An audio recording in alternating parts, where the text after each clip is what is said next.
नमस्कार, मैं हूं अंजलि इस्वाल और एक बार फिर से हाजिर हूं बस इसी दुआ के साथ कि फिट रहे इंडिया। आज हमारे डॉक्टर आपको बताएंगे कि आखिर आपके बच्चे की ग्रोथ को देखते हुए क्या सही है और क्या गलत, किस बात पर आपको चिंता करनी चाहिए और किस बात पर बिल्कुल चिंता करने की ज़रूरत नहीं है।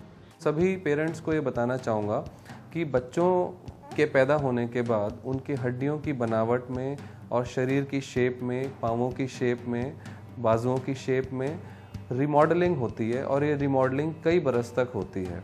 जो हमारी टांगें हैं बच्चों की, थोड़ा बहुत 10-15 डिग्री का कर्वेचर अंदर की तरफ या 5 डिग्री का कर्वेचर, 10 डिग्री का कर्वेचर बाहर की तरफ, ये शुरुआती स्टेज में कोई मायने नहीं रखता है क्योंकि ये चीज़ें 4-5 साल की उम्र तक रिमॉडल करती हैं। पाँव की जो शेप है, फ्लैट फुट जिसको हम कहते हैं, तो फ्लैट फुट एक ऐसी चीज़ है जो कि 2 साल से 5 साल तक रिमॉडल करता है। अगर बच्चे की जो टांगों की जो लंबाई है उसमें एक विजिबल डिफरेंस है, दाहिनी और बाहिनी टांग की जो लंबाई में अगर विजिबल डिफरेंस है, या बच्चा जब लेटता है तो जब बच्चा घुटना पाँव मोड़ता है, पाँव फोल्ड करता है, तो एक घुटना हमें ऊंचा नज़र आता है और एक घुटना विजिबली काफ़ी नीचा नज़र आता है। तो इस तरीके की चीज़ें अगर हमें पता चलें तो हमें तुरंत एक अच्छे डॉक्टर को हमें कंसल्ट करना चाहिए ताकि हमें एबनॉर्मलिटीज़ पहले से ही आइडेंटिफाई करके उनका सही वक्त रहते हम इलाज कर पाएँ। और आज जानिए कि आखिर आलू भी क्या आपकी सेहत के लिए फायदेमंद हो सकते हैं या नहीं। बात करेंगे आलू की। बहुत सारा मिसकंसेप्शन है कि आलू खाने से वेट पुट ऑन होता है। ऐसा कुछ नहीं होता। किस तरह आप आलू खाएं ये ज़रूरी है।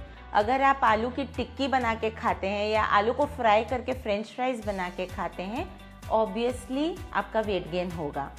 आलू एक बहुत हेल्दी वेजिटेबल है। स्पेशली जिन्हें बीपी की प्रॉब्लम हो, आलू का प्रयोग करें। जिन्हें एसिडिटी की इश्यूज़ हो, आलू का प्रयोग करें।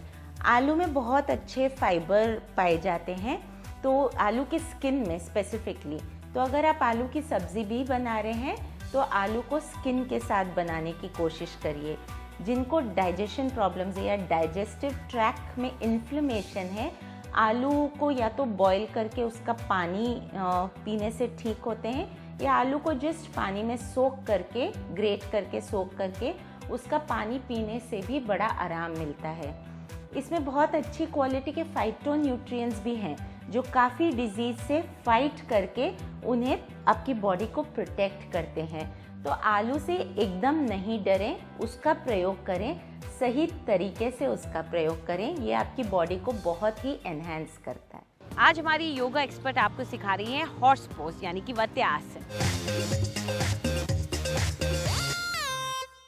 नमस्कार। आज जो हम पॉस्चर करने जा रहे हैं वो है हॉर्स पॉस्चर, वताया आसन।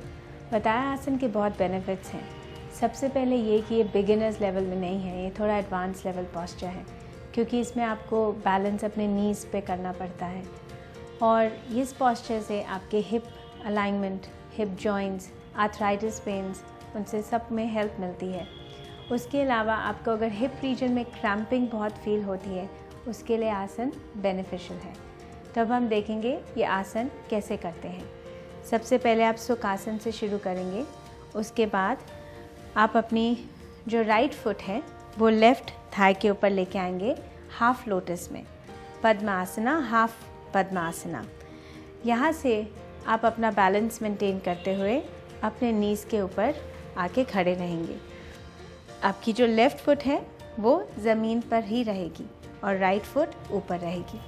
तो यहाँ पे आप अपने नीज़ पे आएंगे और अपना बैलेंस लेंगे। लेफ़्ट फुट सपोर्ट कर रहा है हमें और यहाँ पे हाथ नमस्कार में। इसे आप 30 सेकंड से 60 सेकंड, 1 मिनट तक होल्ड रखें और सांस लेते रहें। इससे आपकी सर्कुलेशन हिप जॉइंट में अपने आप बेटर हो जाएगी। एक्सेल करते हुए वापस और रिलीज़। इससे आपका बैलेंस भी इम्प्रूव होगा। आज के लिए इतना ही। नमस्कार। और चलिए देखते हैं आज कौन सी टिप्स लेकर आई हैं हमारी ब्यूटी एक्सपर्ट।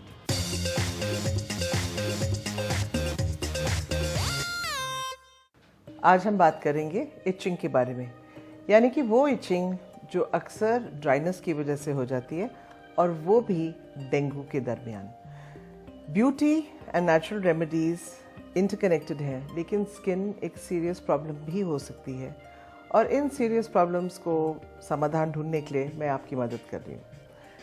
डेंगू के दरमियान जब बुखार ख़त्म हो जाता है तो soles of the feet and palms में दोनों जगह बहुत रेडिशनेस एंड इचिंग महसूस होती है। इसको कम करने के लिए आपको एक आलू की ज़रूरत है। बेसिकली टेक रॉ पोटैटो और इसको आप हाफ में काट लीजिए। क्योंकि आलू पोटेशियम में बहुत हाई है, ये आपकी स्किन की ड्राइनेस को भी कम करेगा एंड इचिंग को भी सूट करता है। इसको आप अपने पाम्स पे हल्का हल्का मसाज कर लें और जो भी रेजिड्यू है जो स्किन पे आता है उसको आप सूखने दीजिए। ना सिर्फ एक ठंडेपन की आपको फीलिंग महसूस होएगी, लेकिन आप देखेंगे कि तुरंत इचिंग में भी फ़र्क नज़र आने लगेगा। तो ये आप कम से कम दिन में 4-5 बार कर सकते हैं। जब भी अनबेरेबल इचीनेस एंड ड्राइनेस है तो आप पोटेशियम फिल्ड पोटैटो का इस्तेमाल करें। सी यू टुमारो। फिट रहे इंडिया में आज इतना ही। आपको हमारा कार्यक्रम कैसा लगा हमें ज़रूर बताएं। आप अपनी राय हमें ईमेल कर सकते हैं fit@ndtv.com पर। चाहे तो ट्विटर पर भी आप हमारे साथ जुड़ सकते हैं। इस्तेमाल कीजिए #फिट रहे इंडिया। फिलहाल पूरी टीम को इजाज़त दीजिए। नमस्कार।